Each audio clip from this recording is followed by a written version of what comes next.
حضرت معروف کرخی رحمۃ اللہ علیہ ایک دن کچھ لوگ بغداد کے جمع ہو کے آئے، عرض کی حضور ہمارے لیے دعا کریں، بارش نہیں ہو رہی، بڑی تکلیف ہے، جانور بھی بھوکے پیاسے ہیں۔ حضرت معروف کرخی رحمۃ اللہ علیہ فرمانے لگے یہ میری خانقاہ کے بالکل سامنے ایک کریانے والا ہے، اس سے دعا کراؤ۔ لوگ کہتے ہیں اس کے پاس چلے گئے اور جا کے اس سے کہا کہ دعا کر دیں، تو وہ کہنے لگا میں دعا کروں گا، میرے اور تمہارے مشترکہ شیخ ہیں، حضرت سے دعا کرائیں۔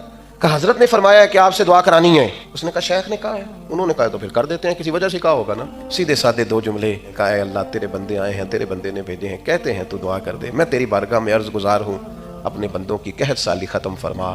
کہتے ہیں پوری طرح ابھی دعا ختم نہیں ہوئی تھی کہ کالی گھٹائیں چھا گئیں، زور کمی برسا۔ لوگ حضرت معروف کرخی کی خدمت میں گئے، کہا حضرت ہمیں بھی اس بندے کے بارے میں کچھ بتائیں، ماجرا کیا ہے؟ کبھی نہیں دیکھا ہم نے کہ بہت دیر تک تسبیحات پڑھتا ہو، کبھی نہیں دیکھا ہم نے کہ رات کو تہجد میں اٹھ کے آتا ہو، ہمارے ساتھ کاروبار کرتا ہے، تجارت کرتا ہے، پر معاملہ کیا ہے؟ تو حضرت فرمانے لگے 30 سال ہو گئے میرے سامنے دکان کرتا ہے، اللہ کے بندوں سے سچ بولتا ہے، یہ سودا پورا تولتا ہے، اس کے گھر میں غریبی بھی کئی دفعہ ہو کے گئی ہے لیکن اس غربت نے بھی اسے بددیانت نہیں کیا، اس کے گھر سے فاقے بھی ہو گزرے، بیماریاں بھی ہو گزری، لیکن کسی چیز نے بھی اس کے ایمان میں کمزوری پیدا نہیں کی۔ مجھے بتاؤ جو 30 سال سے رب کی بات مان رہا ہے، وہ جب ہاتھ اٹھائے گا تو اللہ اس کی دعا قبول نہیں فرمائے گا؟